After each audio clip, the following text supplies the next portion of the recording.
ऐसा तो ये ना जिसके लिए इंग्लिश बोलनी पड़ जाए। हम्म, तो इंग्लिश तो खैर हम बोल लेते हैं, आप भी माशाल्लाह इंग्लिश बोल लेते हैं, यकीनन बाहर इंटरनेशनल जगह पे रह रहे हैं आप लोग तो सब। लेकिन अपनी जुबान तो अपनी है ना, जी जहाँ हाँ। तक हो सके यूज करना। चलिए आगे बढ़ते हैं, मुश्किल नहीं है। चलें अच्छा देखें ये प्रोक्योरमेंट के मॉड्यूल में हमने, आपको याद है हम दो मैं थोड़ा सम अप कर देता हूँ ताकि आपको आसानी होगी।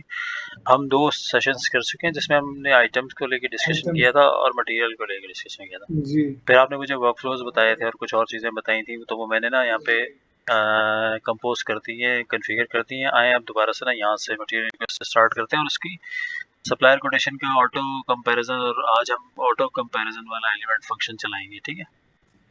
तो ये देखें, ये उसकी लिस्ट है। हमने एक रिकॉर्ड याद है आपको लास्ट टाइम बनाया था जिसमें आपने मुझे कहा कि ये एम्प्लॉय का नंबर, हमारा नाम और प्रोजेक्ट का नाम, लोकेशन वगैरह हमारे एड्रेस आनी चाहिए, तो जी। मैंने कॉन्फ़िगर कर दिया, देखें ठीक है। ओके। तो अब देखें ये रिक्वेस्ट हमने बनाई और इसमें ये 3 आइटम्स हमने ऑलरेडी आप पुल कर सकते हैं, और जैसे ही सबमिटेड हो जाता है ना, और या आप इसे, अगर मैं एक नया रिकॉर्ड बनाऊँ तो आपको समझाने के लिए देखें, इस तरह डुप्लीकेट भी कर सकते हैं आप यहाँ से ना, ठीक। डुप्लीकेट करेंगे तो डेटा ज़्यादातर फिल हो, सारा डेटा वो फिल करके ले आएगा, ठीक। और बिल्कुल जीरो से स्टार्ट किया नया रिकॉर्ड है, तो आप जैसे सेव करेंगे, यानी जो बंदा बना रहा है ना, अभी देखें ये एक वैलिडेशन भी लगी हुई है, वो देखिए वो कह रहा है आप बना कब रहे हो और आपको चाहिए कब। तो ये उल्टा तो नहीं हो सकता ना कि 30 को बनाओ और 29 को मांगो। उल्टा नहीं हो सकता। आप ये देखेंगे वो सिस्टम कह रहा है यार ये भाई 30 को बना रहे हो और 29 को मांग रहे हो, तो ये गलत है ना। तो इसको और पीछे ले जाते हैं, चले मान लो 20 को बना रहे हो और 29 को चाहिए। 29 भी हकीकत में गुजर चुकी है, लेकिन हमें तो मुश्किल नहीं है। हाँ आगे चला जाना चाहिए। चलो मान लो 31, ठीक है। 31। अब 31 रखें तो 29 हो जाता है, क्योंकि अच्छा पीछे जो है वो देखें लाइन लेवल पे ना डिफरेंट डेट्स हैं, तो हेडर पे ना जो सबसे बेसिक इनिशियल डेट ही रखी जा सकती है। आप देख रहे हैं मैं 31 कर रहा हूँ तो सिस्टम खुद वापस आ जाता है 29 पे। आपने नोट किया, एक और वैलिडेशन लगी हुई है कि चूंकि लाइन लेवल पे वैसे तो हमने ईच लाइन पे डिफाइन किया हुआ है, लेकिन पूरे डॉक्यूमेंट लेवल पे ना आपको वो बेसिक रखेगा। इस केस में ज़्यादा बेहतर है कि इसको खाली कर दें, क्योंकि ये खाली करना ज्यादा हाँ बेहतर ज़्यादा है। बेहतर है, क्योंकि ये चीज़ इस चीज़ से ना मैच नहीं कर रही, यानी कॉन्फ्लिक्ट बन रहा है, ठीक है। तो आप इसको खाली करके सेव करना, ठीक है। तो फिर वो देखिए वो बेसिक खुद से उठा के ले आया, ये ऑटो और लगा हुआ है मामला। तो खैर इसमें कोई हर्ज नहीं है, ये प्रिंट ना भी करवाएं तो ये तो प्रिंट पर डिपेंडेंसी है कि प्रिंट करवाना है नहीं करवाना है, या प्रिंट ये करवाना है, तो वो आपके ऊपर है। प्रिंट जो है डायनेमिक कि आप जैसे चाहें प्रिंट करवा सकते हैं इसको ना, यानी ये चीज़ अगर मैं रिमूव कर दूँ तो मैं मेरे हाथ में मैं इसको रिमूव कर दूँ, बाकी लाइन लेवल पे प्रिंटिंग ऐसे दिखती है हेडर फुटर के साथ में, ठीक है। ये यहाँ पे दोबारा क्लिक करें तो वापस ले आते हैं, सही है। अब देखें आपने ना कहा के वर्कफ्लो लगाएंगे, कौन बनाएगा और कौन उसको जो अभी यूजर ही बना रहा है, पर रिक्वेस्टर ना प्रोजेक्ट पे स्टोर कीपर ने ये बनाया और उसने सबमिट करके पेंडिंग फॉर अप्रूवल पे थ्रो कर दिया। ये देखें अब ये पेंडिंग फॉर अप्रूवल पे थ्रो हो गया, आपको नजर आ रहा है स्टेटस। अच्छा ये ईआरपी में ना एजाज भी शांस में, ये देखें ईआरपी में डॉक्यूमेंट्स जितने भी आप रिकॉर्ड बनाएंगे उनके स्टेटस होते हैं, स्टेटस यानी हर डॉक्यूमेंट जो भी आप बनाएंगे ना उसका स्टेटस होता है कि वो कहाँ खड़ा हुआ है। तो स्टेटस देखिए कितने सारे हैं, जबकि आप एक रिक्वेस्ट बना रहे हैं, वो आप जब शुरू में बनाएंगे फिर पुश कर देंगे स्टोर कीपर, तो वो यहाँ आके खड़ा हो जाएगा, पेंडिंग पर इंतजार करेगा कि ऑर्डर बनाओ, ऑर्डर पूरा बनाना है या आधा बनाना है। फिर आगे जीआरएन भी अगर बन गई तो भी उसको ना, तो भी वो आके इसको अपडेट करेगा। तो फाइनल स्टेटस अभी जिस पोजीशन पे है वो उसको जी हाँ, मतलब पूरा साइकिल पे ना पूरा जो स्टेटस है हकीकत में जिस जगह खड़ा हुआ है, तो वो उस चीज़ को लेके सिस्टम ना इस चीज़ को अपडेट करेगा हर बार आके। तो देखिए मैंने उसके अंदर ना वो उसकी लिस्ट के अंदर ही और चीज़ें भी ना कुछ हैं वो मैंने अपडेट कर दी। तो अब आपको ना लिस्ट इस तरह से नजर आएगी, यानी उसकी लिस्ट उसी के अंदर ना आपको ये भी नजर आएगा कि जो मैंने रिक्वेस्ट बनाई थी उसका नोट ओनली के वर्कफ्लो स्टेटस क्या है, बल्कि वो जो फील्ड है ना कि कितने % ऑर्डर हो गई है और कितने % रिसीव हो गई है, वो चीज़ भी आपको नजर आएगी, ठीक है। अच्छा अब स्टोर कीपर ने ना ये बनाया है और वो पुश कर दिया है अप्रूवल के लिए साइट इंजीनियर को या प्रोजेक्ट इंजीनियर को। प्रोजेक्ट देखें मैनेजर को। हाँ अभी मेरे पास ना वो राइट्स हैं, तो ये चीज़ मुझे राइट्स की वजह से नजर आ रही है, क्योंकि ये डॉक्यूमेंट। वो तो जरूरी है, क्योंकि स्टोर कीपर जो भी बनाएगा पहले उधर से अप्रूव होके तब इधर आना चाहिए जी हमारे हाँ जी हाँ पास। बिल्कुल। तो ये जो ERP है ना, यानी कि ERP में वो सारा रोल बेस्ड और यूजर एक्सेस कंट्रोल हुआ हुआ है, ठीक है। तो मैंने वो कंट्रोल कर लिया है सारा इस तरह से। या ये सब ये प्रोजेक्ट मैनेजर इस तरह से अप्रूव और रिजेक्ट या रिटर्न कर सकता है। रिटर्न का मतलब है वापस उसको भेज सकता है। तो देखिए अभी कहाँ खड़ा हुआ है, प्रोजेक्ट मैनेजर के अप्रूवल पे खड़ा हुआ है। लेकिन अगर मैं रिटर्न प्रोजेक्ट मैनेजर के तौर पे रिटर्न कर दूं, तो देखिए वो वापस वो ड्राफ्ट पे चला जाता है। किसके पास? Store keeper. वो जो प्रोजेक्ट स्टोर कीपर है उसके पास वापस ड्राफ्ट पे चला गया, ठीक है। अब मैंने इसको भेज तो दिया उसको, लेकिन मैंने ना उसको लिखा नहीं है कि भाई क्या रीजन क्या है। तो रीजन आप यहाँ लिखेंगे, यहाँ पे इस तरह से कमेंट्स में डाल देंगे। हाँ, ये कमेंट्स में डाल देंगे और इस तरह से लिखेंगे उस बंदे का जो भी नाम है, जैसे क्या नाम है उस बंदे का जो स्टोर कीपर है मिसाल। फहद अमीन। लेकिन अच्छा देखिए ये यूजर्स हैं, यूजर्स ये चीज़ ना, यूजर्स एम्प्लॉय देखिए, एम्प्लॉय अलग है ERP में और यूजर्स अलग है। हर एम्प्लॉय यूजर नहीं है ERP के अंदर, पहले तो ये समझने की जरूरत है, ठीक है। तो अब फहद जो है ना एक एम्प्लॉय तो है, लेकिन फहद का यूजर अभी बना हुआ नहीं है। जैसे अभी मैंने आपके शम्स का और आपका सबका यूजर बनाया था ना, तो देखें शम्स ये रहा और शमले भी आ रहा है। अब जैसे मैंने एजाज का उस दिन आपको याद है, आपको यूजर बनाया था, देखें अब एजाज लिख रहा हूँ इस तरह से। तो इस तरह टैग करके लिखेगा और आगे स्टोरी लिखेगा कि भाई क्या मसला क्या है, क्या चीज़ कम है, और कमेंट मार देगा। ये कमेंट इस तरह से आप मारेंगे ना तो ईमेल चली आएगी उस बंदे को, और वो टेक्स्ट भी जो ये कमेंट आप थ्रो करेंगे ना, देखिए यहाँ नीचे एक लॉग भी बन जाता है इस तरह से, ठीक है। और ये इस बंदे को ईमेल भी चलेगी। तो वो ईमेल देखिए, ईमेल पे आप जो खोलेंगे और ईमेल पे क्लिक इस तरह यूँ ईमेल के अंदर वो जो हाइपरलिंक है उस पर क्लिक करेंगे तो वो ऑटोमेटिकली आपको इस रिकॉर्ड तक लेकर आ जाएगा बराबर वाली विंडो में। यानी आपकी ईमेल यूँ खुली हुई होगी, आपको यूँ ईमेल आएगी, आप यूँ ईमेल खोलेंगे जैसे मिसाल के तौर पे लेट्स से इस तरह नोटिफिकेशन आएगा आपको ना ये, और आप यूँ खोलेंगे और यूँ हाइपरलिंक पे क्लिक करेंगे इस तरह से। तो हाँ, जैसे इस पर क्लिक करेंगे ना तो ये देखें ब्राउज़र में एक और विंडो में खोल के ना इस तरह सिस्टम में वो पेज खोल देगा। यानी कि ये तो कभी कुछ और नोटिफिकेशन है, लेकिन वो इस तरह इसी पेज पे लेकर आ जाएगा आपको यहाँ तक, सही है। तो वो बंदा उस पर फर्दर, अब ये जिसके पास पेंडिंग होता है ना वो बंदा उसमें एडिटिंग कर सकता है, सही है, उसमें काम कर सकता है। मिसाल के उसने लिखा है, उसने लिखा क्वांटिटी बढ़ा दो भाई इसकी, तो उसने क्वांटिटी बढ़ाई, सेव किया और स्टोर कीपर ने सबमिट करके आगे पुश कर दिया अप्रूवल पे, सही। अब ये ना दोबारा प्रोजेक्ट के देखें, अब ये प्रोजेक्ट मैनेजर पे दोबारा अप्रूव के लिए जी हाँ, फिर उसके पास आ गया दोबारा प्रोजेक्ट क्या नाम है इंजीनियर के पास दोबारा। अब वो रिजेक्ट भी कर सकता है, अप्रूव भी कर सकता है, रिटर्न भी कर सकता है वापस उसके पास, सही है। अच्छा इसमें एक चीज़ आपको याद है, ये तो यहाँ से आप आइटम मैनुअली 1 बाय 1 ऐड कर सकते हैं आइटम मास्टर में से, सही है। लेकिन अगर आप पूरा को पूरा BOQ भी पुल करना चाहिए ना रिक्वेस्ट बनाते हुए जी, तो पूरा BOQ पुल कर सकते हैं, देखें। यानी पूरा BOQ यहाँ पे आप उठाएंगे, पूरा BOQ जो है वो क्या कहते हैं, ये देखिए BOQs आ रहे हैं। अब ये BOQ में ना उसका कस्टमर का नाम आ रहा है और BOQ का नंबर आ रहा है कि कौन से कस्टमर के अगेंस्ट में कौन सा BOQ बना हुआ है। तो आप अगर यूँ कोई भी BOQ पुल करेंगे तो देखिए इस BOQ के अंदर जो भी आइटम्स है ना जो आप रिक्वेस्ट करना चाहते हैं वो नीचे आ जाते हैं इस तरह से। यानी इस डॉक्यूमेंट के अंदर, इस BOQ के अंदर जो भी आइटम्स हैं वो आ जाएंगे।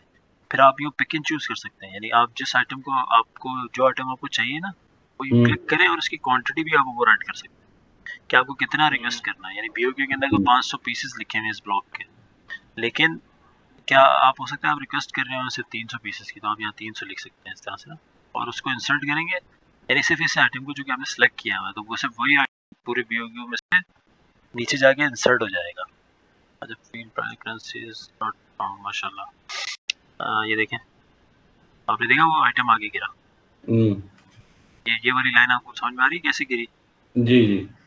तो इस तरह से ना वो ऐड हो जाएगा। और मैं अभी पूरे तौर पे स्टोर कीपर ने आगे पुश कर दिया और मैं प्रोजेक्ट इंजीनियर के तौर पे ये चीज़ मेरे पास एडिटेबल है, मैं उस पर फर्दर काम कर सकता हूँ। तो मैंने एक ब्लॉक और ऐड कर लिया, उसके अंदर एक आइटम और ऐड कर लिया, सही। और मैंने इसको सेव किया। यानी आप डेटा एंटर करते हैं ना तो ये एडिटिंग है जिसको सेव करना पड़ता है। अब मैं उसको सेव करूँ और सेव करने के बाद देखें मुझे दोबारा वही बटन आ गया।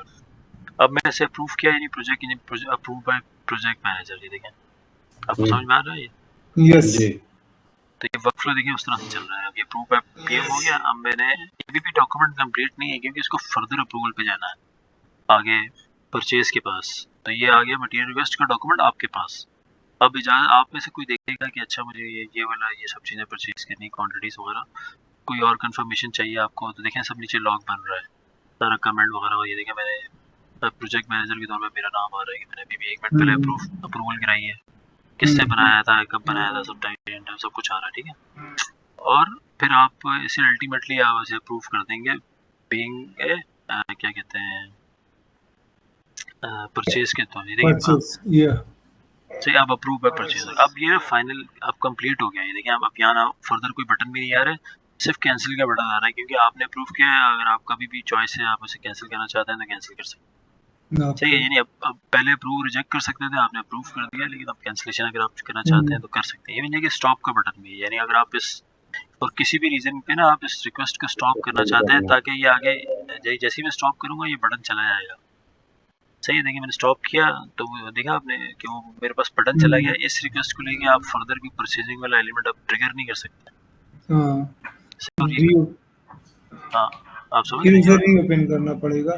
हाँ ये देखिए, और ये रिकॉर्ड भी हो गया कि किसने स्टॉप किया, सही है। अब अगर मैं रीओपन करूँ तो ये वापस वहीं आगे खड़ा हो जाता है, सही है। और अब अच्छा ये एक रिक्वेस्ट है, ये रिक्वेस्ट जो है अप्रूव रिक्वेस्ट है, प्रोजेक्ट ने भी मैनेजर ने भी अप्रूव कर दी और परचेज ने भी अप्रूव कर दी, ठीक है जी। अब इस रिक्वेस्ट के अगेंस्ट में आपने ना पूरा आरएफक्यू सप्लायर कोटेशन और परचेज ऑर्डर खेलना है, ठीक है।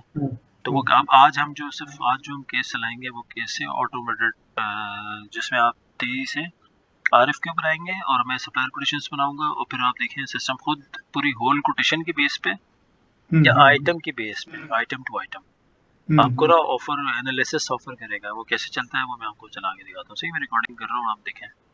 अभी मेरी रिक्वेस्ट है वो कंप्लीट पड़ी हुई है, आपको पता कैसे चलेगा कि ये कंप्लीट है? आप अगर मोर इन्फो में जाएंगे ना तो ये स्टेटस जो है ये वाला होना चाहिए, यहाँ ड्राफ्ट नहीं लिखा होना चाहिए। अगर ड्राफ्ट लिखेगा ना वो रिकॉर्ड कंप्लीट रिकॉर्ड नहीं है, ये बटन नजर नहीं आएगा जब तक ये सबमिटेड नहीं होगा।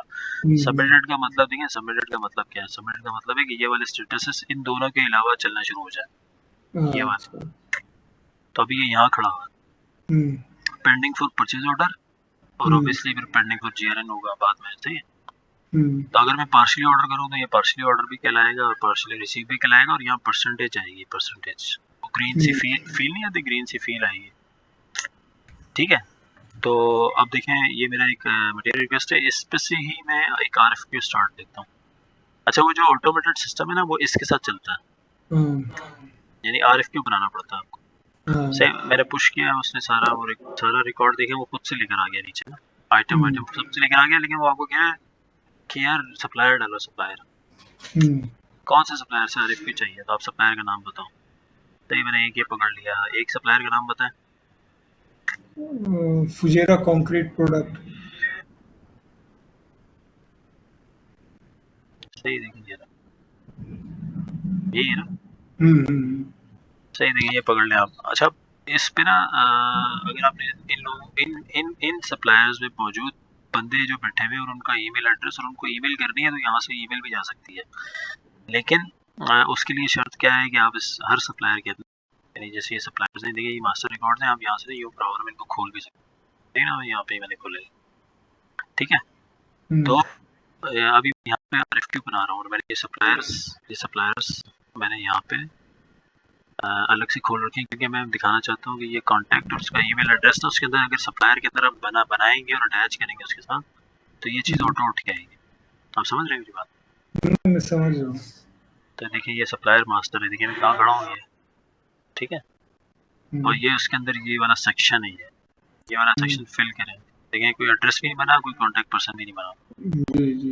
अब सर तो हम एक कॉन्टैक्ट पर्सन बनाते हैं। यहाँ पे कौन है? प्रिंसेस। ये प्रिंसेस पे कोई बंदा है जिसका नाम पता है आपको? मिस्टर मुस्तफा, प्रिंसेस मार्बल, सही। हम एक मुस्तफा के नाम से बना देते हैं, सही। मुस्तफा साहब होते हैं वहाँ पे, और उनका ईमेल आईडी कुछ याद है आपको? mustafa.mohammad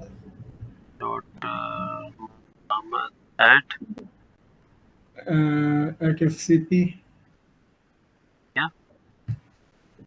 चलिए कुछ भी डालिए, लर्निंग के लिए है, मुश्किल नहीं, बाद में वो हम लोग देख लेंगे।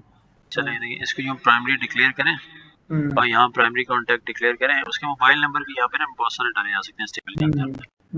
तो देखिए यहाँ मैंने ये सेव किया, चूंकि मैं सप्लायर से आया था, जैसे ही मैंने सेव किया ना सिस्टम मुझे वापस वहीं पे लेके आ गया, और इसके अंदर देखिए उसने लिंक भी कर दिया, यानी सप्लायर के साथ ना उसको ऑटोमेटिकली लिंक कर दिया था। हमने सेव किया। मैं वापस अगर आरएफक्यू में जाऊँ और मैं ये वाला सप्लायर हमारा जो था प्रिंसेस वाला, इसको मैं दोबारा से पुल करूँगा। देखा ये प्रिंसेस मार्बल में से पुल करूँगा ना, तो आपने देखा ये कैसे फिल हुआ। आपने देखा ये चीज़ इसके अंदर से आ रही है। तो आप इसके वन टाइप सेट करेंगे इस तरह से सप्लायर मास्टर में। सारा डिटेल्स डालना, उसको अपलोड करना पड़ेगा आपका सप्लायर का डिटेल्स वगैरह जो है। ये देखिए यहाँ पे मैंने जब कांटेक्ट बनाया ना, तो उस कांटेक्ट को मैं एक डिफॉल्ट एक प्राइमरी कांटेक्ट के तौर पे भी डिक्लेयर, यानी बहुत सारे लोग बहुत सारे एड्रेसेस हो सकते हैं जिनमें से एक डिफॉल्ट एक ही कंपनी में 10 आदमी से हो सकता है। हाँ जी हाँ, तो उसमें से आप किसी एक को डिक्लेयर कर लें तो इस तरह से उठ के आएगा। देखिए मैंने एक बनाया, आपको ये आपको नजर आया इस तरह से। दूसरा जो है, हम ये ईमेल वाला एलिमेंट तो आप समझ गए कि ईमेल, अभी मैं ईमेल नहीं भेज रहा और ना ही मुझे ईमेल भेजने की जरूरत है। बस मैं सप्लायर मैंने टैग किया और मैंने सेव किया, तो ये आरएफक्यू बन गया। सही है। अभी आरएफक्यू भी ड्राफ्ट पर ही है। ये मैं भेजता हूँ मेल एड्रेस के, उसके बाद सीसी डालता हूँ तो सारा एक साथ आ जाएगा ना उस कंपनी की लिस्ट में। जितना ईमेल डालता है वो सारा आ सकता है उसमें। जी हाँ, ये देखें ये तो कांटेक्ट मेन बनता है ये। लेकिन ईमेल जब आप टाइप करते हैं ना, ईमेल की बॉडी ये नहीं, ईमेल की बॉडी ये, और आप जिसको भेज रहे हैं ना, तो एक मिनट में आपके सवाल का जवाब देता हूँ इससे पहले कि मैं, अच्छा देखें इस वाले टेबल में ना सर सप्लायर का कोड आ रहा है। तो यहाँ पे अगर आप याद है आपको, मैंने वो आपको बताया था ये वाला, हर टेबल में ना ये चीज़ मौजूद है। देखें हर टेबल में अप फ्रंट कौन सी फील्डिंग आनी है, आप यहाँ पे काम कर सकते हैं। मुझे सप्लायर का नाम नजर नहीं आ रहा, सप्लायर का नाम अंदर है हकीकत में, इसके अंदर है यहाँ पे, लेकिन आप यहाँ से इसको बाहर लें। देखिए यहाँ पे क्लिक करें, देखिए ये रहा सप्लायर नहीं, और यहाँ से बाहर लें और इसका सप्लायर को यूँ उठा तो यहाँ से साथ पकड़ के लिए सप्लायर का कोड, सप्लायर का नाम समझ गए। और ये 10 से ज़्यादा नहीं होने चाहिए। हाँ आप समझ, इसको 2 कर लें ताकि डेटा पूरा आ जाए। तो आपको नजर आया सप्लायर का कोड, सप्लायर का नाम, और इस तरह से आप बाहर ले आए उसको। सही, ये चीज़ अंदर थी, उसको यहाँ से बाहर ले आए। ठीक है, उसकी विड्थ आप वहाँ से इस तरह से कंट्रोल कर सकते हैं। ठीक है। अच्छा देखिए अभी मैंने ये आपको सवाल था कि यार मैं इसको, ये तो एक बंदे को 2 जाएगा तो क्या सीसी किस तरह भेजेंगे। तो होता ये है कि जो टेम्पलेट है ना, इस टेम्पलेट के अंदर आप अपनी मर्जी का टेम्पलेट बॉडी उसकी यानी बना सकते हैं। और जो जिन लोगों को भेजना होता है उन लोगों को ये तो 2 में जाएंगे, और सीसी में एक मिनट रुके, मैं आपको यहाँ से दिखाता हूँ। एक मिनट मैं सबमिट करता हूँ उसको। नहीं जैसे देखिए मैंने उसको सबमिट कर दिया ना, बुनियादी तौर पे ये इसके ऊपर सेव और सबमिट के 2 ही बटन थे, तो वो भी हम कंट्रोल कर सकते हैं कि कोई एक बंदा बनाए आरएफक्यू और दूसरा सबमिट कर दे, समझ गया। या उसके बाद इसके ऊपर पे वो जो चीज़ जो आपने अप्रूवल नहीं प्रोजेक्ट मैनेजर की मटेरियल रिक्वेस्ट पे जैसे लगाई हुई है कि वो फिर उसके बाद परचेज मैनेजर ने अप्रूव रिजेक्ट किया, वो चीज़ ना इस वाले जो कोर मैकेनिज्म है उसको सरपास ओवरराइड कर देती है, यानी फिर वर्कफ्लो आपको उसके ऊपर आगे खड़ा हो जाता है। फिर वो आपने डिफाइन किया होता है कि कौन बनाएगा, कौन अप्रूव करेगा, उसको क्या बटन नजर आने चाहिए। सही है। तो लेकिन बुनियादी तौर पर जो आमतौर पर ज़्यादा जो ट्रांजेक्शनल रिकॉर्ड है लाइक परचेज ऑर्डर और जीआरएन और ये आरएफक्यू, उसके ऊपर सेव और सबमिट के 2 बटन होते हैं। वो भी हम कंट्रोल कर सकते हैं कि सेव कौन करे यानी क्रिएट कौन करे, और सबमिट कौन करे यानी इसको कंप्लीट कौन करे। ठीक है। अच्छा देखिए अब इसमें जब आप ईमेल करेंगे ना, ईमेल देखिए यहाँ से सिस्टम जो ईमेल भेज रहा है वो तो इस बंदे को भेज रहा है, लेकिन यहाँ पे ना इसी डॉक्यूमेंट के नीचे ईमेल का बटन है। सही है। और ये देखिए ये कमेंट्स जो है ये इस तरह से, जो अभी मैं आपको पहले बता रहा था, इस तरह से ना आप लिखेंगे तो आप इसमें यूज़र टू यूज़र कमेंट्स इस डॉक्यूमेंट के नीचे कोई रिकॉर्ड कीपिंग वगैरह करना चाहते हैं, बातचीत करना चाहते हैं, तो ईमेल चली जाएगी इस तरह अगर लिखेंगे तो। सही, कुछ भी यहाँ स्टोरी लिखेंगे तो वही, और कमेंट पास करेंगे तो ये इस बंदे को ईमेल भी चली जाएगी, और वो जो कमेंट आप लिखेंगे वो यहाँ इस तरह से गिर भी जाएगा। लेकिन ये इन हाउस है, ये चीज़ इन हाउस, आप इसमें यूज़र टू यूज़र ईआरपी के अंदर आप इसमें बात करें। लेकिन अगर आपने किसी को बाहर भेजना है, किसी भी रखना है किसी को, तो देखें ये रहे वो सारे टूल्स, मुस्तफ़ा ये रहा आपने चूज़ किया, और ये इसके अंदर ये देखें सारे सीसी और बीसीसी के लोग हैं। तो आप कॉमा लगा के जितने मर्जी लोगों को सीसी करें, और समझ रहे हैं यहाँ पे जैसे आप कुछ लिखना शुरू करेंगे वो ईमेल सारे उठा के ले आएगा, आप पिक एंड चूज़ करें, और ये देखें इस तरह से आप समझ गए। बीसीसी करें और क्या कहते हैं उसका सब्जेक्ट अपनी मर्जी से लिखें, फिर बॉडी भी अपनी मर्जी से लिखें, और फिर देखें ये चीज़ ये लगाएंगे ना, तो इसका प्रिंट जो आरएफक्यू का प्रिंट है ना, वो अटैच हो जाएगा, लेकिन उसके एडिशनल कोई और डॉक्यूमेंट भी अटैच करना है, एक्सेल पीडीएफ, वो भी लगा ओके। और सेंड मारेंगे तो यही ईमेल जो है यहाँ नीचे इस तरह से लॉग पे गिर जाएगा, इसी यहाँ पे ईमेल भी गिर जाएगी और ईमेल चली भी जाएगी। ठीक है। अच्छा अब देखिए मैंने क्या किया, मैं आपको दोबारा से बताता हूँ। मैंने एक मटेरियल रिक्वेस्ट बनाई, यानी मैं दोबारा से बाइंग में क्लिक करते हैं, ये बाइंग का मॉड्यूल है ना, मैंने एक मटेरियल रिक्वेस्ट बनाई और उससे मैंने एक आरएफक्यू बनाया। ठीक है। अब अगर मैं मटेरियल रिक्वेस्ट में जाऊँ तो देखिए अभी उसका स्टेटस आरएफक्यू बनाने से कुछ भी अपडेट नहीं हुआ, क्योंकि अभी तक वो परचेज ऑर्डर और जीआरएम के लिए स्टेटस ना अपडेट होता है। लेकिन अगर देखिए मैं मटेरियल रिक्वेस्ट में खड़ा हूँ, उसके कनेक्शंस में खड़ा हूँ, उसके कनेक्शन में मुझे नज़र आ रहा है कि मैंने एक आरएफक्यू इस रिक्वेस्ट के लिए बनाया। ये अभी नोटिफिकेशन के लिए किया हुआ है, नहीं आरएफक्यू के लिए किया हुआ। अब इस आरएफक्यू के इवेंट्स में इसके लिए आपने सप्लायर कोटेशन, जो कोटेशन आपको व्हाट्सएप पे, ईमेल पे, जहाँ से भी आ रही है आप यहाँ पे सिस्टम में, उसके इन चारों आइटम्स के लिए इन दो सप्लायर्स को जिनको आपने एंगेज किया है उन्होंने आपको कोटेशंस दी, तो वो कोटेशन आप सिस्टम में बनाएंगे। सही है। अब देखिए ये जब कौन से सप्लायर ने दी है, लेट्स से प्रिंसेस वाले ने दी, तो आप क्रिएट करें। जैसे आप क्रिएट के बटन दबाएंगे, आपने कुछ करना नहीं है, बस आपने दिए से ये सप्लायर कोटेशन का फॉर्म खुल जाएगा। ठीक है। उस पर आप कोटेशन नंबर जो कि उसने उसके डॉक्यूमेंट का नंबर है जो उसने आपको भेजा है वो लिखेंगे, और कौन सी ब्रांच और कौन से प्रोजेक्ट के लिए आपने लिखना है वो कंफर्म करना है आपने। ठीक है। यानी डबल कंफर्मेशन एक तरह की, या आप ऑटो फिल भी करवा सकते हैं, लेकिन ज़्यादा बेहतर है आप फिल करें, क्योंकि इसमें गलती डबल कंफर्मेशन का सीन है। सही। आप ये देखें, ये रहे वो चारों आइटम्स, ये रही क्वांटिटी, ये रही यूनिट ऑफ मेजरमेंट, आपने सिर्फ रेट लिखने हैं, रेट उसने आपको प्रोड्यूस किए हैं इस यूनिट ऑफ के लिए, इतनी क्वांटिटी के लिए। सही है। तो मान लें अभी ये एक रेट है, दूसरा रेट है, तीसरा रेट और चौथा रेट। सही है।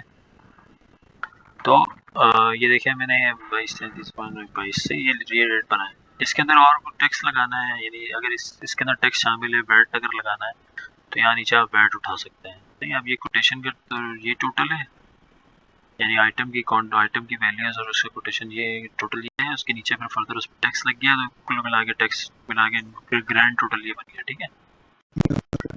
अब ये एक कोटेशन बनाई आपने सप्लायर की, जो कि आपको ये प्रिंसेस मार्बल एंड सेरामिक्स के सप्लायर ने भेजी है। सही। आप सबमिट कर दें। ठीक है। ये सप्लायर कोटेशन आरएफक्यू के अगेंस्ट में एक और डॉक्यूमेंट आपने बनाया। अब आप देखें, ये अगर आप गौर करें, मैं सप्लायर कोटेशन पे खड़ा हूँ, जो सब मोस्ट रीसेंट डॉक्यूमेंट है, उसके पीछे अगर आपने नोट किया ये सारे डॉक्यूमेंट कैसे अटैच हुए, ये कैसे आपने रिक्वेस्ट इसके बनाई, रेफरेंस में जो है वो सारा डॉक्यूमेंट अटैच है। जी हाँ। ठीक है। अगर मैं वापस आरएफक्यू पे जाऊँ तो इस तरह से मैं आरएफक्यू के अंदर चला जाऊँ। आरएफक्यू के अंदर जब मैं जाता हूँ तो देखिए मुझे सिस्टम बता रहा है कि इसके अगेंस्ट में, इस आरएफक्यू के अगेंस्ट में आपने एक कोटेशन रिकॉर्ड की है, प्रिंसेस वाली सप्लायर कोटेशन प्रिंसेस की। इस पर क्लिक करें तो वो उस फर्दर उस कोटेशन पे देखें सिस्टम मुझे ले आता है जो भी मैंने बनाई है। ठीक है। तो ये तो एक कोटेशन हो गया। अब आए दूसरी कोटेशन बनाते हैं, एक और। आरएफक्यू से मुझे प्रिंसेस ने तो भेज दी, लेकिन फुजैरा ने भी तो भेज दी है, तो फुजैरा वाले की कोटेशन बनाता है।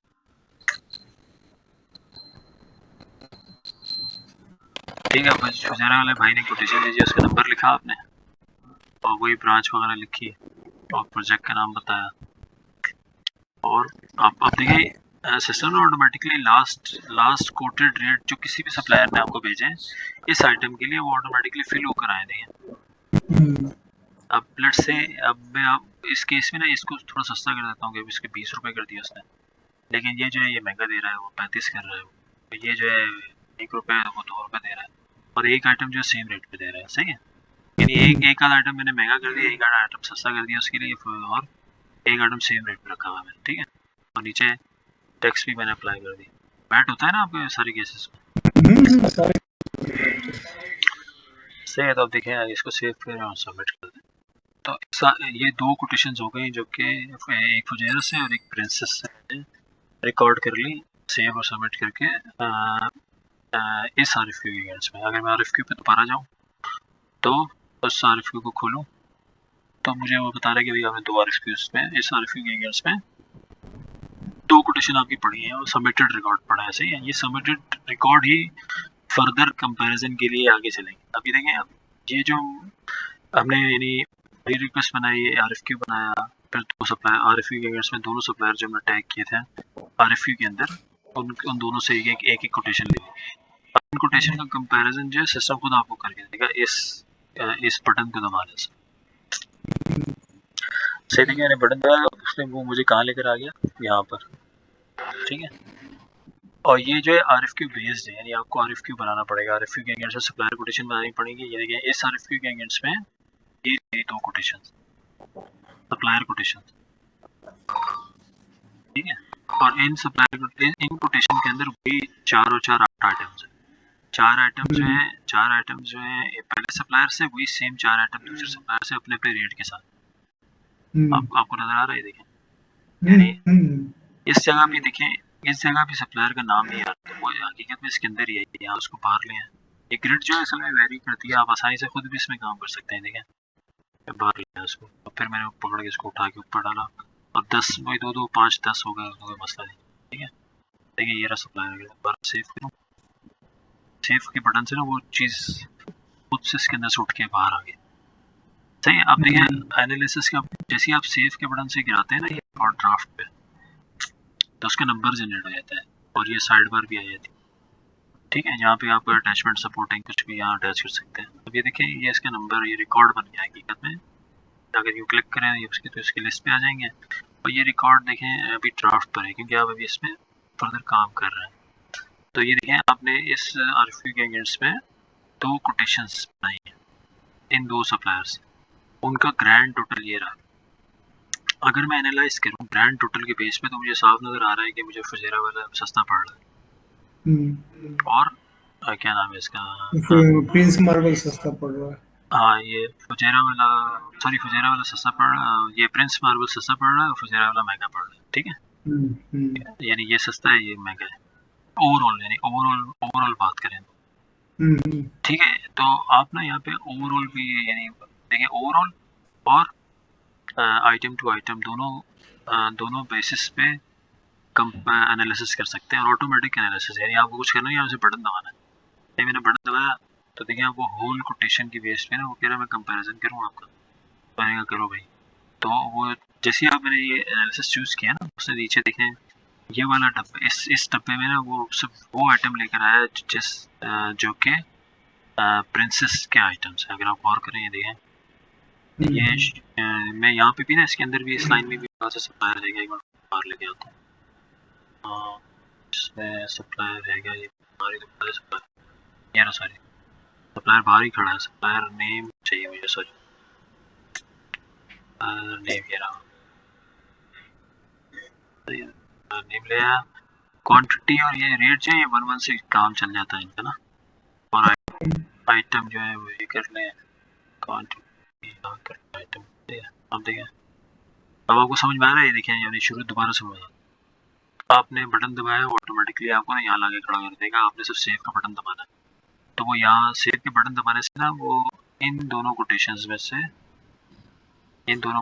में से उनके जितनी भी आइटम्स है वो हर सप्लायर के लिए लाइन अप कर देगा। देखिए प्रिंसेस के 4 आइटम और फुजेरा के 4 आइटम, हमारे हमने ओवरऑल तो 4 आइटम भी सोर्सिंग के लिए भेजे, वो 4 आइटम ये रहे। देखिए वो 4 आइटम रिपीट इसलिए हो रहे हैं कि 2 कोटेशंस और की बात हो रही है। हाँ ना, तो मतलब प्रिंसेस की 4 लाइनें ये रही और फुजेरा की 4 लाइनें ये रही। और आपको याद है मैंने एक का रेट ये लिखा, एक का रेट ये लिखा, तो दूसरे का रेट मैंने उसके लिए कम कर दिया। फिर एक का 35 था, दूसरे का मैंने 35 कर दिया। एक का 1 था, एक का 2 कर दिया, चौथा आइटम मैंने बराबर 22 ही रखा है। सही है। सही है। और ये तो रेट्स हैं, लेकिन ये वाला टेबल ना मेरे इस एनालिसिस के ऊपर बेस करता है कि मैं कौन सा क्राइटेरिया यूज कर रहा हूँ। तो देखिए मैंने कहा होल कोटेशन यूज कर रहा हूँ, तो होल कोटेशन तो मुझे इस टेबल में बाहर साफ नजर आ रहा है कि प्रिंसेस वाला, अगर मैं पूरा लमसम जाऊँ तो प्रिंसेस वाला मुझे सस्ते में 4 आइटम दे रहा है जी। तो देखिए जैसे ही मैंने ये एनालिसिस पे ये वाला वन सप्लायर चूज किया और सिस्टम ने ये चीज़ गिराई, मैंने सेव का बटन दबाया, तो सिस्टम ने ये वाला टेबल बना के ले आया है। और उसके अंदर अगर आप गौर करें तो एक बार सप्लायर इसके अंदर है, इसके अंदर भी सप्लायर रहेगा, लेकर आया था सप्लायर को ताकि आपको आसानी हो समझ। नहीं और वही ये 1-1 कर लिया करें, क्योंकि ये 1-1 में बहुत इनके लिए 1-1 बहुत रेट और क्वांटिटी तो एक ही होता है। उससे देखिए मैंने उसे कहा यार होल कोटेशन के बेस पे कंपेयर करो, तो वो प्रिंसेस की सारी चारों लाइनें उठा के ले आया। आप समझ रहे? समझ गया। अच्छा आप देखिए अभी अगर मैं इसको सबमिट कर दूं, यानी अगर मैं सिर्फ होल कोटेशन की बेस पे प्रोसेसिंग करूं, तो मैं कुछ कर नहीं रहा, मैं माउस से काम कर रहा हूं, यानी मैंने कोई डेटा एंट्री नहीं की कुछ भी। मैंने तो सिर्फ इसकी ग्रिड, ये जो ग्रिड है ये तो आपको सिर्फ सेट करके दिखाई है, और एक दफा आप ये सेट कर लेंगे ना तो आपको नेक्स्ट टाइम के लिए कभी सेट नहीं करनी पड़ेगी। ये यूजर टू यूजर वो तो अकॉर्डिंग टू रिक्वायरमेंट जो भी हमारा रहता है उसके हिसाब से सेट कर लेंगे। हर यूजर बस यहाँ पे क्लिक करके अपनी मर्जी के कॉलम अपने सामने खड़े करके एक दफा सेट कर देगा, तो बार बार नहीं करना पड़ेगा। ठीक है, अब देखें अगर मैं इसे सबमिट कर दूं तो सिस्टम मुझे यहाँ पे कर देगा, और जैसे ही मैं पीओ पे क्लिक करूंगा तो वो सिस्टम ना मेरे प्रिंसेस का पूरा पीओ बना देगा डायरेक्टली, यानी मैं कुछ कर नहीं रहा, मैं माउस पे काम कर रहा हूँ। कोई मैंने डेटा एंट्री कुछ नहीं की, बस मैंने सब आरएफक्यू बनाया और सप्लायर कोटेशन बनाई। सप्लायर कोटेशन पे भी मैंने सिर्फ रेट डाले थे, ये आपको याद है? तो अब मेरा ये एक क्राइटेरिया है। अभी भी मैंने इसको ये फाइनल बटन नहीं दबाया, तो लेट्स चले आए दूसरा क्राइटेरिया देखते हैं कि दूसरे क्राइटेरिया में सिस्टम क्या कर रहा है। देखिए जैसे मैंने दूसरा आइटम वाइज क्राइटेरिया चूज किया, उसने ओवरराइटिंग करके देखिए इसको ओवरराइट कर दिया। ठीक है, जैसे मैंने आइटम वाइज किया सिस्टम देखें अपना दो आइटम जो कि तीन आइटम जो कि प्रिंसेस के सस्ते हैं वो लेकर आ गया, और एक जो फुजेरा सस्ता दे रहा है वो लेकर आ गया। आप देख रहे हैं जी। इस टेबल को दोबारा उसने अपडेट किया। ये देखिए आप मिसाल के तौर पर ये वाला पीबी हॉर्स पावर का जो वाटर पंप है, यानी इस पे क्लिक करें ना तो देखिए आइटम सिस्टम जो है आइटम का यूं प्रीव्यू सा देता है, नाम नंबर डिस्क्रिप्शन बताता है। ये देखिए इस तरह यहाँ रखने से ना, खैर ये देखें आपको साफ नजर आ रहा है वाटर पंप जो है वो 22 रुपए का एक दे रहा है, सॉरी 22 रुपए का एक दे रहा है, 20 रुपए का एक दे रहा है। ठीक है, तो हाँ तो प्रिंसेस वाला ये वाला आइटम सस्ता है, ये वाला आइटम भी सस्ता है क्योंकि ये तो 33 है, ये 35 है, सही है। लेकिन ये जो प्रिंसेस ये वाला सीमेंट बोर्ड 6 mm जो 1 रुपए का दे रहा है, जबकि ये फुजेरा वाले 2 रुपए का दे रहा है। आप समझ रहे हैं? तो फुजेरा वाला जो सस्ता दे रहा है वो सिस्टम ने उठा के लिया है पंप 20 रुपए वाला आइटम ये वाला, यानी सिर्फ ये एक सस्ता है, बाकी जो है वो तीनों केसेस में प्रिंसेस सस्ता था, उसने प्रिंसेस की लाइनें पूरी उठा के लेकर आ गया। आप देखें 3 आइटम प्रिंसेस को जा रहे हैं और एक आइटम फुजेरा को जा रहा है, सही। अब अगर मैं सबमिट करूं तो देखें सिस्टम ना मुझे ये देखें अब ये रिकॉर्ड ना लॉक हो गया, यानी अब आप इसमें फर्दर आप इसमें कुछ नहीं कर सकते। यानी आपके पास सबमिट से पहले ऑप्शन था कि आप इसके अंदर कोई भी एनालिसिस किसी भी तरह से करते हैं, आइटम वाइज करते हैं या होल कोटेशन की बेस पे करते हैं, आप सिस्टम आपको सिर्फ परचेज ऑर्डर बनाने का ही ऑप्शन दे सकता है। और अब इस केस में क्या होगा, इस केस में या सिस्टम 2 परचेज ऑर्डर थ्रो करेगा, 2 परचेज या तीन आइटम प्रिंसेस में डालेगा और एक फुजेरा के नाम पर डालेगा, ये वाला। ठीक है, अब देखिए मैंने पुश किया इसको, सही है। तो सिस्टम ने अच्छा वो कह रहा है ब्रांच मिसिंग आ रही है उसके अंदर, अच्छा मैंडेटरी कर दी शायद। एक मिनट रुकिए, मैं परचेज ऑर्डर के अंदर एक सेटिंग आपकी मिसिंग है वो फिल करता हूँ। एक मिनट दीजिएगा मुझे, एक थोड़ा सी वो डायमेंशन जो है वो मैंडेटरी हुई है, ठीक है ना, मैंने इस चक्कर में अब तक रोका है। परचेज ऑर्डर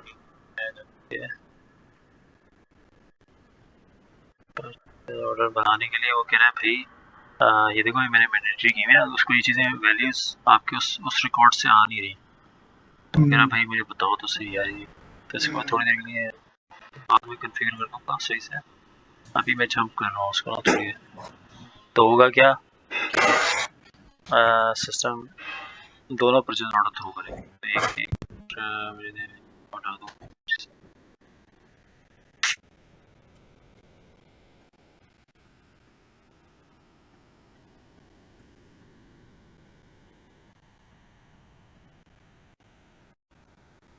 ठीक है, अभी देखें यानी अब अगर मैं यानी मैंने चूज कर लिया है कि मैंने सस्ते आइटम के साथ ही जाना है, और 3 आइटम प्रिंसेस को देने हैं और एक आइटम फुजेरा कंक्रीट को। हाँ, तो अब मैं जब यहाँ से पुश करूँगा तो सिस्टम जो है मेरे 2 परचेज देखें 2 परचेज ऑर्डर थ्रू कर दिया, सही है। अब मैं अगर परचेज ऑर्डर की लिस्ट में जाऊँ यानी, तो आपने देखा सिस्टम ने 2 परचेज ऑर्डर थ्रू किए, जी ये देखिए ड्राफ्ट में सिस्टम ने खुद से थ्रो किए, प्रिंसेस के लिए भी फुजेरा के लिए। जी आप प्रिंसेस का परचेज ऑर्डर खोल के देखें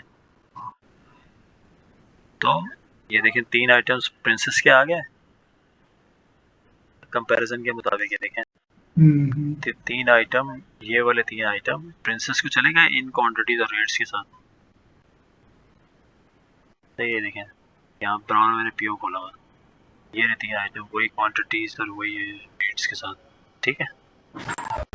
और यहाँ पे क्लिक करें परचेज ऑर्डर में दोबारा, और ये फुजेरा खोलें तो फुजेरा में एक लाइन आनी चाहिए, एक ही आइटम। नहीं देखें ये परचेज ऑर्डर है, इसका नाम, पता, डेट वगैरह ऊपर आ रही है, और ये देखें एक लाइन आ रही है जी, एक आइटम इसके पास गया। हाँ 22 इस यूनिट मेजरमेंट के 20 रुपए के हिसाब से। ये देखिए ये वाली लाइन।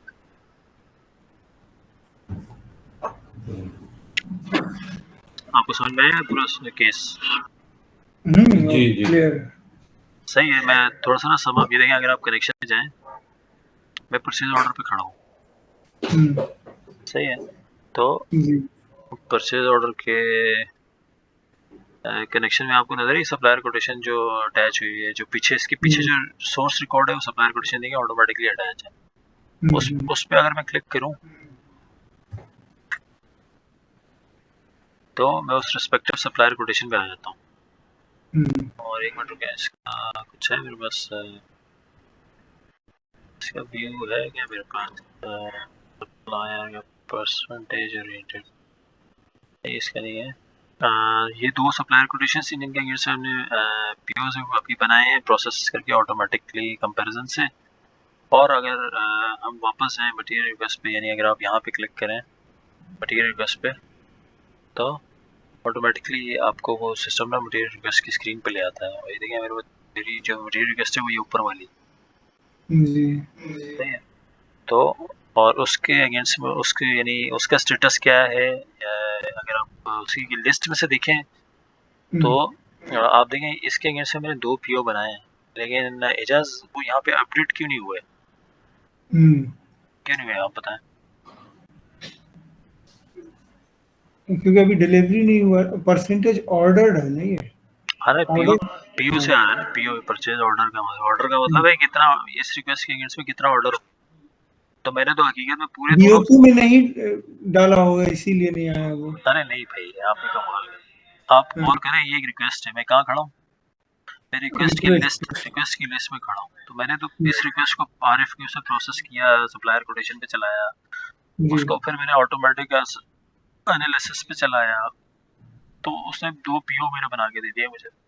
जी, पीओ तो मेरी पीओ की लिस्ट में, परचेज ऑर्डर की लिस्ट में, यानी देखिए अभी फुजेरा के मैं कहाँ खड़ा हूँ, मैं सप्लायर पे खड़ा हूँ। अगर मैं फुजेरा के सप्लायर में खड़ा हूँ, इसका डैशबोर्ड भी है, तो अगर मैं उसके डैशबोर्ड में जाऊँ ना तो देखिए मुझे सिस्टम बता रहा है कि ये वाला सप्लायर एक आरएफक्यू में चल चुका है, एक सप्लायर कोटेशन में चल चुका है, और एक पीओ भी बन चुका है। लेकिन अगर आप गौर करें तो देखिए यहाँ पे 1 नहीं है, लेकिन 1 यहाँ क्यों खड़ा हुआ है? क्योंकि ये ड्राफ्ट है, अभी कंप्लीट पीओ मैंने बनाया ही नहीं है। आप गौर करें सिस्टम ने ड्राफ्ट पे थ्रो किया है। अच्छा आपको समझ में, तभी मटेरियल रिक्वेस्ट भी अपडेट नहीं हुई। ड्राफ्ट रिकॉर्ड ना कच्चे रिकॉर्ड होते हैं, ये भी आप ही के पास नहीं, ये अभी यहाँ इसी लिस्ट में खड़े हैं ये सप्लाई के पास नहीं गया। हाँ आप ड्राफ्ट कच्चा अनफिनिश रिकॉर्ड है, अनफिनिश्ड। सही, आप इसको पक्का कैसे करेंगे कि आप इसको खोलेंगे और इस पर चेक करेंगे कि डेट टाइम वगैरह सही है, आइटम सब सही है, रेट ठीक है, टैक्स लगाएंगे, यहाँ से टैक्स यहाँ से लगेगा। नहीं टैक्स ये चाहे तो आप ऑटोमेटिक में चाहो तो ऑटो टैक्स तो ऑटो ही डाल दीजिए। हाँ टैक्स बस देखिए मेरा टैक्स ये चेक लगाने से ना ऑटो हो जाता है। डिफॉल्ट डाल हाँ ये 5% वाला जो टैक्स है ना ये हर जगह ऑटो लगता रहता है। तो ये अब ये वाली चीज़ ऑटो फिल होकर आएगी, ठीक है। अब देखिए मैंने ये सेव किया, ये ड्राफ्ट पर रिकॉर्ड है, और जब तक मैं इसको सबमिट नहीं करूँगा ना, पीओ के ऊपर भी याद है मैं लास्ट टाइम डिस्कस किया था कि पीओ परचेजर बनाएगा और सबमिट कर देगा, जब तक सबमिट नहीं करेगा तब तक वो। हाँ और ये साहब कौन है, ये परचेज मैनेजर है जी। ये देखिए रिटर्न भी कर सकता है और अप्रूव रिजेक्ट भी कर सकता है। तो मान लो मैंने अप्रूव कर दिया, सही, तो जैसे ही मैंने अप्रूव किया ये अप्रूव बाय परचेज मैनेजर हुआ, और ये अब ये कंप्लीटेड रिकॉर्ड है। और अब अगर मैं देखें, अब मैं अगर मैं दोबारा आपकी रिक्वेस्ट की लिस्ट में जाऊं और उसको रिफ्रेश करूं तो एक मिनट क्या, अच्छा मैंने टुडे ना आ गया सबमिटेड है ये। कौन सी रिक्वेस्ट के अगेंस्ट में? अच्छा मटेरियल रिक्वेस्ट इसमें लिंक नहीं हुई। अच्छा अच्छा हाँ मैं अब समझा, सही सही है। तो वो थोड़ा कन्फिग्रेशन एक मुझे फर्दर करनी है, उससे अपडेट होगा। तो दूसरा पीओवी मैं जो है क्या कहते हैं सबमिट कर रहा हूँ। ठीक है, देखिए इस तरह से परचेजर वही नहीं मैं बना। बोला था, बीओक्यू में परसेंटेज डालेंगे तब पता चलेगा। नहीं बीओक्यू में नहीं भाई, बीओक्यू का इससे कोई ताल्लुक नहीं है, आप कहीं और चलेगा। मैं कन्फिग्रेशन की बात कर रहा हूँ, वो एक और कन्फिग्रेशन पीछे से मुझे ना ऑन करनी है। ये पीओ की लिस्ट है और ये मेरी क्या नाम है परचेज रिक्वेस्ट की लिस्ट है। आपने रिक्वेस्ट के अगेंस्ट में यानी मैंने एक रिक्वेस्ट के अगेंस्ट में परचेज रिक्वेस्ट के अगेंस्ट में जिस पे वर्कफ्लो भी चलाया हमने एक आरएफक्यू बनाया, 2 सप्लायर कोटेशंस बनाए। मीटिंग सही है जहाँ समझ में आ रहा है? हाँ जी जी जी। एक आरएफक्यू बनाया हमने कैसे, फिर हमने 2 सप्लायर कोटेशंस कैसे बनाई, उनको कंपेयर कैसे किया। अच्छा देखिए ये कंपैरिजन वाला जो एलिमेंट है ये चीज़ ये आपको मैं यहाँ से चीज़ें दिखा देता हूँ, आपको पता तो होगा एग्जैक्टली वहाँ तक पहुँचना कैसे। ये देखिए ये प्रोक्योरमेंट का आपका मॉड्यूल है जी और आपने रिक्वेस्ट ये बनाई, ये चीज़ और ये चीज़ एक ही चीज़ है जी। सही है। उसके अगेंस्ट में आपने आरएफक्यू बनाया, आरएफक्यू ये भी रहा नहीं है, यहाँ ये आरएफक्यू का पड़ रही है, आरएफक्यू यहाँ से बनाएंगे मटेरियल रिक्वेस्ट के अगेंस्ट। यहाँ से आप इसमें क्लिक करेंगे तो आप डायरेक्ट भी बना सकते हैं, यानी यहाँ से आप नया भी स्टार्ट कर सकते हैं और पीछे जो बनी हुई मटेरियल रिक्वेस्ट है वो आप इसमें पुल भी कर सकते हैं। सही है, यहाँ इस तरह से सप्लायर बताया और आइटम बताया। ये देखिए यहाँ से ना इसके अंदर यहाँ से पुल करेंगे आप मटेरियल रिक्वेस्ट, आप समझ रहे हैं? गेट आइटम आप आरएफक्यू पे खड़े ना, आप उसके पीछे वाला डॉक्यूमेंट मटेरियल रिक्वेस्ट है, तो आप मटेरियल रिक्वेस्ट पुल कैसे करेंगे? यहाँ से पुल इसके अंदर। तो देखिए यहाँ ये विंडो खुल जाती है, आपको नंबर पता होना चाहिए या आपको नंबर पता होना चाहिए, या इसमें ये ऐड फिल्टर करके आप सप्लायर भी बता सकते हैं कि या आइटम भी ढूंढ सकते हैं फर्दर, ये एडवांस फिल्टर। तो आप ये उनको पिक एंड चूज करेंगे और गेट आइटम्स करेंगे तो सिस्टम वो तमाम आइटम्स जो उस रिक्वेस्ट के अंदर है वो यहाँ इस तरह से लाइन अप कर देगा। फिर आप यहाँ पे सप्लायर के नाम बताएं। सप्लायर भी अगर मैं आइटम के ऊपर डिफॉल्ट डिक्लेयर करूँ तो देखिए सिस्टम यहाँ पॉसिबल सप्लायर के ना का बटन वो देता है, क्या कहते हैं ऑप्शन देता है। आप यहाँ पे ना ये चीज़ भी खुद से फिर सकते हैं कि आइटम के ऊपर अगर आपने देखें आइटम के ऊपर जाएं, यानी आइटम के अंदर आइटम की परचेजिंग में ये देख रहे हैं आप सप्लायर जो है वो आप डाल सकते हैं कि ये वाला आइटम मैं किस किस सप्लायर से खरीदता हूँ, उस सप्लायर का पार्ट नंबर क्या है, यानी सप्लायर इस आइटम को किस पार्ट नंबर से आइडेंटिफाई करता है। समझ रहे हैं? यानी देखिए मैं आइटम खड़ा हूँ वाटर पंप इस पे ना, ये वाला सप्लायर मान लो मैं इससे लेता हूँ और मैं इससे भी लेता हूँ दूसरे सप्लायर से, इस रेबियन से भी लेता हूँ। तो ये वाला जो है इस पार्ट को इसका ये नंबर है और ये वाला सप्लायर इस पार्ट को इस नंबर से आइडेंटिफाई करता है। ये चीज़ हमने परचेज ऑर्डर में प्रिंट भी कर सकते हैं ताकि सप्लायर के पास जब उसके सप्लायर जाए पीओ जाए तो उसको अपना पार्ट नंबर भी नज़र आ रहा हो ताकि आसानी हो। आप समझ रहे हैं? नहीं समझ गया। हाँ ये भी कर सकते हैं क्योंकि हर का पार्ट नंबर डिफरेंट होता है ना। जी हाँ जी हाँ, लेकिन देखिए डिफॉल्ट सप्लायर जो आरएफक्यू पे ऑटो क्या आएगा ना वो चीज़ यहाँ वो चीज़ आइटम में इस जगह पर है, इस आइटम के अंदर अकाउंटिंग में इस जगह पर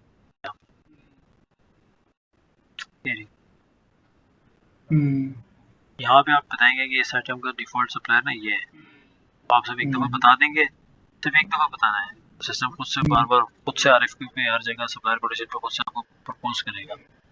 ठीक है देखिए मैं रिवाइज करता हूँ ताकि आप, लेकिन एक प्रोडक्ट के लिए आसान बाय डिफॉल्ट सप्लायर मान लीजिए आपका 3-4 भी तो हो सकता है। नहीं आप डिफॉल्ट का मतलब समझे यास्मीन, फोकस करें। डिफॉल्ट मतलब तो हो गया जो हम बस डिफॉल्ट में कर दिए ऑलवेज वही आएगा। हाँ डिफॉल्ट एक होता है। हाँ देखिए डिफॉल्ट का मतलब है कि आप ना 100 लोगों से एक चीज़ खरीदते हैं, लेकिन जो सबसे ज़्यादा जो मोस्ट कॉमनली जिस बंदे से खरीदते हैं ना वही चीज़ है जो सबसे ज़्यादा जिस बंदे से खरीदते हैं वो डिफॉल्ट है। और डिफॉल्ट एक होता है, एक से ज़्यादा नहीं होता डिफॉल्ट। आप समझ रहे हैं? खरीदते तो आप एक ही चीज़ 10 लोगों से कोई मसला नहीं है, लेकिन कोई एक चीज़ जो कॉमनली एक चीज़ एक भी बंदे से ज़्यादातर खरीदी जाती है ताकि 90% केस में आपको वो चीज़ ना बतानी ना पड़े, फिल ना करनी पड़े, सिस्टम खुद से उठा कर ले आए। और उसको जब उठा के ले आएंगे तो आप उसे रिमूव भी कर सकते हैं, समझ रहे? तो देखिए मैंने मटेरियल रिक्वेस्ट बनाई, फिर मैंने RFQ बनाई, फिर मैंने 2 सप्लायर कोटेशन बनाई, और ये वो चीज़ है जो RFQ बेस्ड अभी मैंने एक रिकॉर्ड बनाया जिसमें मैंने एनालिसिस किया। ये एनालिसिस वाला टूल ये है, आप समझ रहे हैं? ये RFQ के बेस पे कंपैरिजन बनाया। हाँ, कंपैरिजन मैंने ना ये बनाया, देखिए ये है वो चीज़। अब मैंने आइटम वाइज कंपैरिजन बनाया जिसकी वजह से सिस्टम में 2 PO बना है। आप समझ रहे हैं? देखिए मैंने ये RFQ बेस्ड, ये RFQ लिखा है, RFQ का डॉक्यूमेंट नंबर है ये, और मैंने आइटम वाइज एनालिसिस किया। ये सबमिटेड रिकॉर्ड है, क्लीन सबमिटेड रिकॉर्ड, सही है। उसमें 2 सप्लायर कोटेशन में 4 और 4 8 सप्लायर आइटम की रेट्स, 2 सप्लायर से 4 लाइनें 8 लाइनें हो गई। और फिर जब मैंने आइटमाइज कंपैरिजन किया तो 3 लाइनें प्रिंसेस को चली गई, 1 लाइन फिजेरो को चली गई, और मेरे यहाँ पे बटन दबाने से 2 PO बन गया।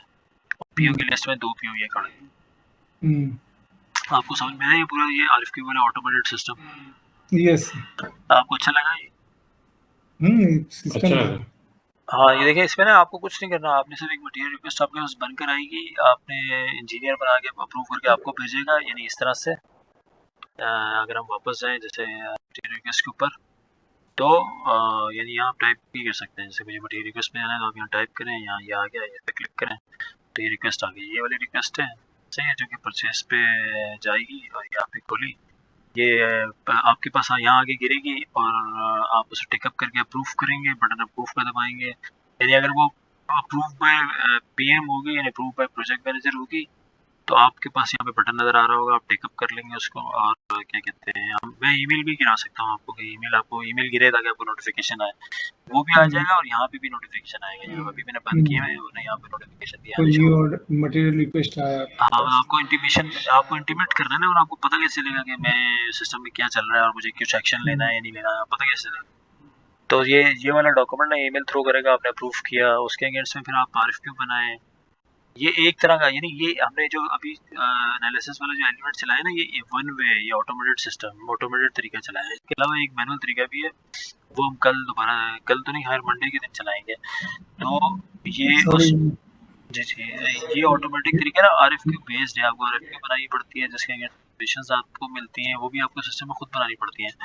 अब ये कोटेशंस हैं, आप ये 2 जो मैंने बनाई है ना, इसमें एडवांटेज, अगर आप ज़ाहिर सी बात है, सप्लायर को थोड़ी बोलोगे कि आप मेरे सिस्टम में लॉगिन करो और मुझे डालो, उसके पोर्टल है, सप्लायर का पोर्टल है, लेकिन सप्लायर आमतौर पे आता नहीं है, जैसे हमने लास्ट टाइम भी बात की थी, वो आता नहीं है। तो होता क्या है कि आपको खुद से ये रिकॉर्ड फिर आपको खुद से सिस्टम में बनाना पड़ता है।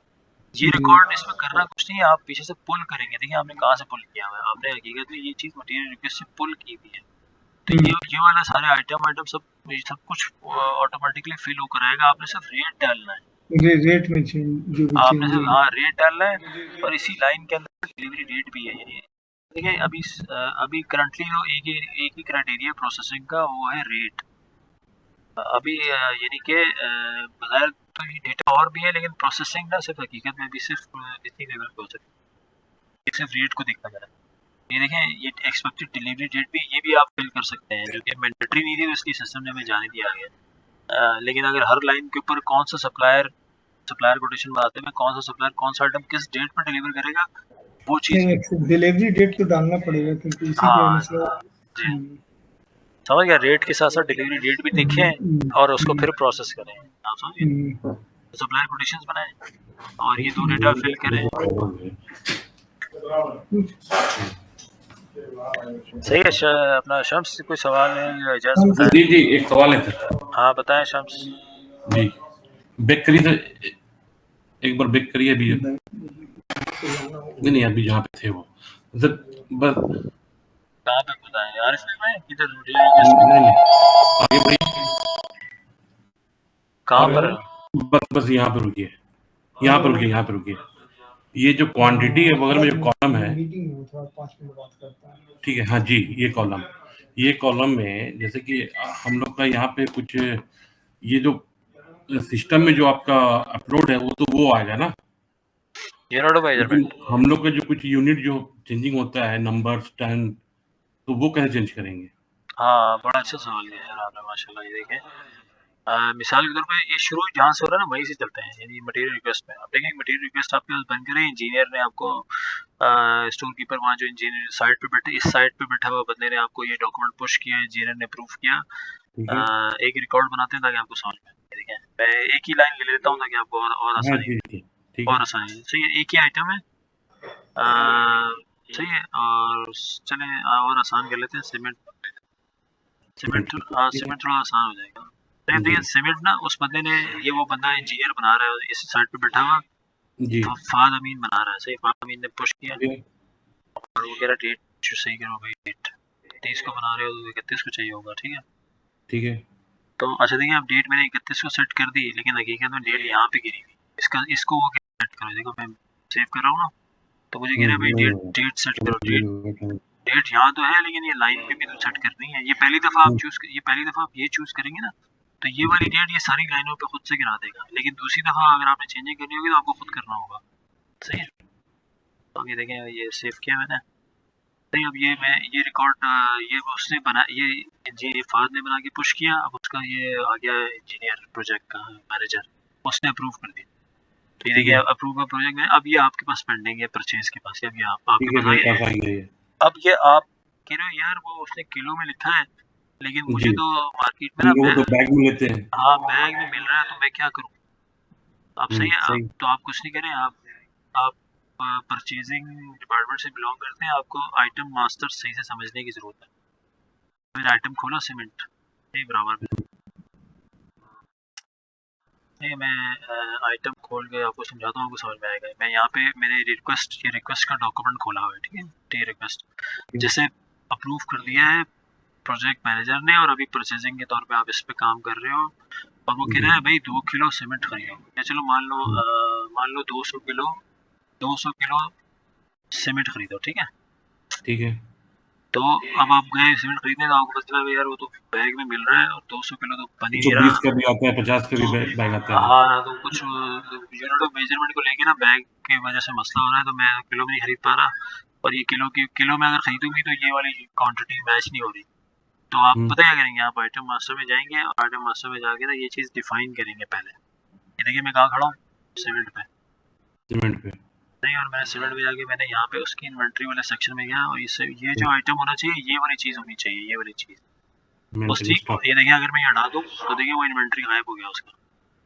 ठीक है। हाँ, ये सर्विस आइटम पे थोड़ी आप ये इन्वेंट्री मेंटेन कर, सर्विस आइटम को आप डाल सकते हैं स्टोर में, नहीं डाल सकते ना, नहीं तो स्टॉक आइटम को स्टोर में डाल सकते हैं। तो ये देखिए मैंने इन्वेंट्री में गया, अब इन्वेंट्री में ये वाली जो चीज़ है ना, सॉरी यहाँ पर है वो यूनिट ऑफ मेजरमेंट, ये चीज़ आपने डिफाइन करनी है कि नॉट ओनली कि मैं उसको किलोग्राम में गिनता हूँ, बल्कि मैं उसको बैग में भी गिनता हूँ। सही है, तो जब मैं अब देखिए वो कह बैग तो है नहीं मेरे पास, तो आप बना लो भाई, तो मतलब नहीं, मैंने बैग बना लिया। यूनिट ऑफ मेजरमेंट भी ना सिस्टम में आप अपनी मर्जी से बना सकते हैं, मैंने बना लिया। अब वो कह रहा है प्रोपोर्शन बता दो कि एक बैग में कितने किलो है। तो अगर मैं कहूँ एक बैग में मान लो 25 किलो आता है, कितना आता है 50 केजी, सही है। तो इस तरह ना आपको बताना पड़ेगा कि एक बैग में कितने किलो है। आप समझ रहे हो मेरी बात? जी। और ये देखें, ये जो डिफॉल्ट यूनिट ऑफ मेजरमेंट है ना, वो आपको कह रहा है कि एक बैग में 50 केजी है, तो बुनियादी तौर पर ना ये इस तरह लिखा जाएगा, ये सिस्टम में 1 डिवाइड बाय 50 इस तरह से लिखेंगे।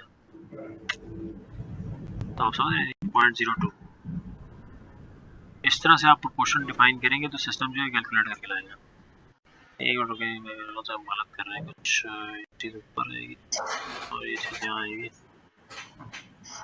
क्या कह रहा है वो, अच्छा होगा। और ये कह रहा है एक बैग, अच्छा बैग में 50 है, सॉरी भाई 1 किलो तो है, लेकिन बैग के अंदर कितने किलो है, और वो कह रहा है एक बैग के अंदर कितने किलो है। आप समझ रहे? हाँ देखिए मैंने सेव किया, वो सेव हो गया। ठीक है, वो ये पूछना था मुझे, यानी कि एक बैग में ये, अच्छा ये चीज़ यहाँ पर है, देखें आइटम के अंदर और ख़ासतौर पे इस मेंटेन स्टॉक के अंदर ये जहाँ डिटेल इन्वेंट्री हुई है, यहाँ पे असल में पहले था, यहाँ पे बाहर आ गया, यहाँ पे यही आ गया, यहाँ लेकर आ गए। तो 1 किलो में यानी ये वाला जो यूनिट ऑफ मेजरमेंट है, ये सबसे पहले आप यहाँ पहली लाइन पे रखेंगे और वो होगा 1, लेकिन वो कह रहा है कि जब बैग बता रहे हो तो बैग के अंदर ये वाला यूनिट ऑफ मेजरमेंट एक बैग के अंदर कितना है तो आप यहाँ पे इस तरह से लिखेंगे, समझ गए। अब देखें, अब आपके पास ये रिक्वेस्ट है, ये रिक्वेस्ट का डॉक्यूमेंट मैंने ऑलरेडी यहाँ पर खोला हुआ, ठीक है। अब वो उसने लिखा 200 किलो लेकर आओ भाई, लेकिन आपको तो मिल ही नहीं रहा 200 किलो, तो आपने कहा बैग, आपने इसको बैग कर दिया, सही है, और सेव किया। तो अब एक मिनट रुकिए, मैं इसको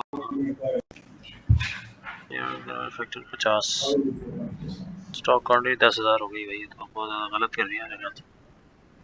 200 बैग ना 50 के हिसाब से 10,000 किलो पे चला गया ये तो बैग कितने होने चाहिए, ये तो सिस्टम को कन्वर्ट करना चाहिए था ना, तो मेरे ख्याल से हमने यहाँ गलती कर दी है। एक मिनट रुकिए, मैं चेक करूँ, मेरा से ऐसे होगा 0.02 ही होना चाहिए।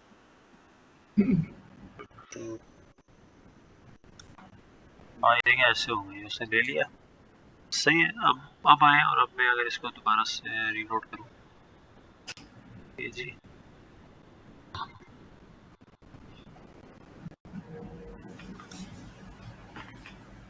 ये केजी में था, अब मैं इसको बैग में कन्वर्ट करता हूँ, तो देखें वो ना क्वांटिटी भी चेंज करेगा।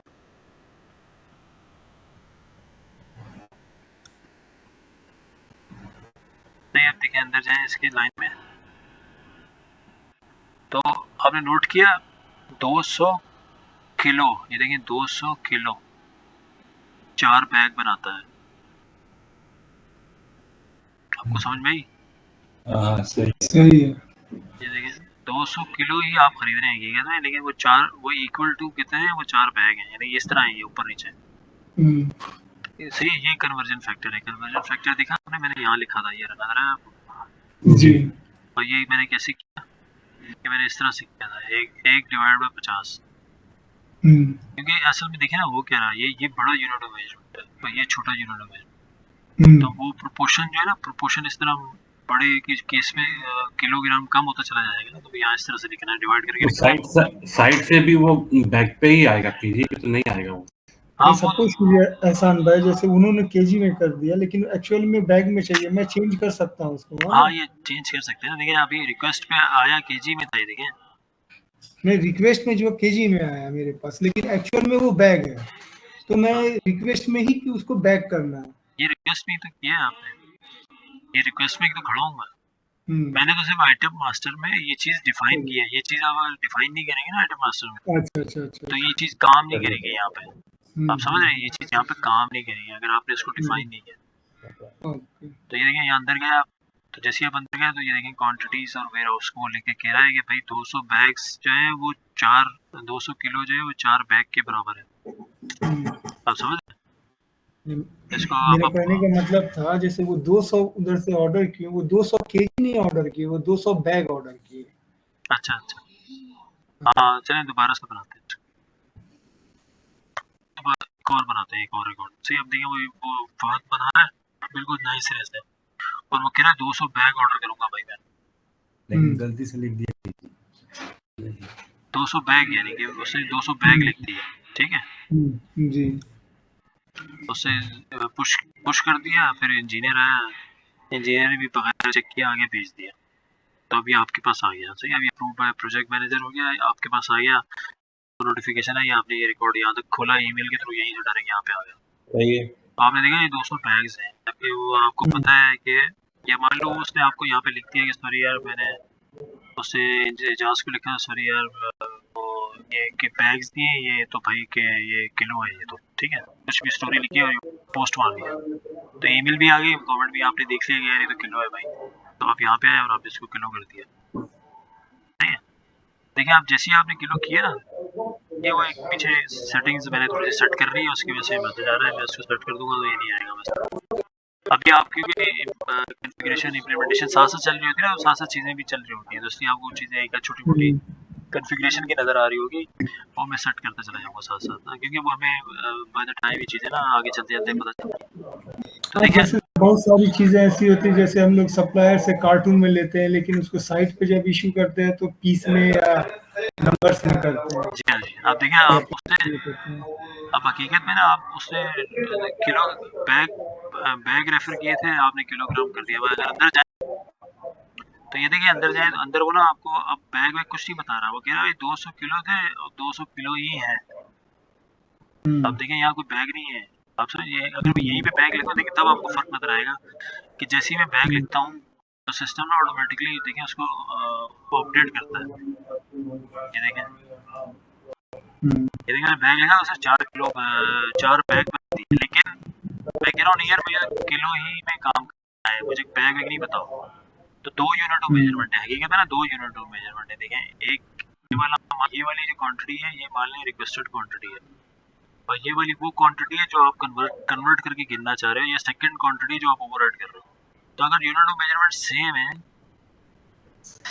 तो ये भी 200 किलो है और ये भी भाई 200 किलो है। आप समझ रहे हैं? तो अगर आप यूनिट ऑफ मेजरमेंट लिखेंगे ना तब वो कन्वर्ट कर लेगा, लेकिन जब सेम ही है तो फिर कन्वर्जन कैसी? सही आप है। समझ गए? तो ये इस तरह से ये इसको इसको मेजरमेंट चेंज होगा तब कन्वर्शन होगा। जी हाँ, अगर आप इसको चाहें तो मैं यहाँ प्रिंट पे भी ला सकता हूँ, अगर आप चाहें तो मैं यहाँ पे इस जगह पे ना यहाँ पे प्रिंट पे भी ला सकता हूँ। आप समझ रहे हैं? जी। तो आप चाहें तो यहाँ पे इसको प्रिंट भी दिखा सकते हैं। ठीक है, कोई और सवाल है शम्स और अपना इजाज़त तो बताएं। शाहरुख ठीक है एहसान भाई, अभी तक हमने परचेज ऑर्डर तक हम पहुंचे हैं, सही है। अब हम मंडे के दिन दोबारा मिलेंगे और हम परचेज ऑर्डर आगे कंटिन्यू करेंगे, लेकिन आपके लिए होमवर्क है, आपके लिए भाई होमवर्क है। आप जब आप मंडे को आए तो ये वाली वीडियो मैं आपको भेज रहा हूँ अभी थोड़ी देर में, भाई मेरे कुछ करके आना, कोई रिकॉर्ड अपने बना के आना यहाँ पे, कोई अपने मंडे को मैं इंडिया से अटेंड करूंगा, मुश्किल नहीं है। हाँ जहाँ से भी करें, ऑनलाइन काम हो रहा है, आप बेशक छुट्टियों पे जा रहे होंगे, आप चिल करें, लेकिन आपको 1 घंटे के लिए मीटिंग में आना पड़ेगा। मुश्किल नहीं से आप इंडिया से ज्वाइन कीजिएगा बेशक। मैं लिंक आपको आपका व्हाट्सएप पे चलेगा ना, व्हाट्सएप तो आपको नजर आता रहेगा। हाँ व्हाट्सएप चलेगा। सही है, तो अपना एजाज भी 1 घंटे के लिए मीटिंग में आइएगा, और दूसरी बात कुछ 1-2 मटेरियल रिक्वेस्ट के रिकॉर्ड बनाइएगा, और 1-2 RFQ और सप्लायर कोटेशन बनाइएगा। फिर अब मैं देखूंगा कि आपने कहाँ तक पहुंचे हैं, और वीडियो देख के बनाने की कोशिश कीजिएगा, ठीक है? ओके मैं आपको अभी शख्स मैं आपको अभी वीडियो भेज रहा हूँ, और आपको मैं वो 8-10 पेज का डॉक्यूमेंट है वो भी भेज रहा हूँ। ओके मैनुअल सही है, हाँ मैनुअल ERP सही है। ये सॉफ्टवेयर का कौन सा नाम है? सोवान यार, लिंक है सवाल ERP ना यार, आप गूगल पर यहाँ पे देखें, पे लिखें ERP, तो गूगल आपको बताएगा स्वान ERP क्या चीज़ है। ठीक सही है, ठीक है। एजाज या शम्स कोई और बात कहनी है, कोई सवाल है? जी इंशाल्लाह मंडे को मिलते हैं। चलें, बहुत शुक्रिया, थैंक यू वेरी मच। मैं आपसे वीडियो शेयर कर रहा हूँ और मैं आपसे मैनुअल शेयर कर रहा हूँ। ओके, शुक्रान, थैंक यू।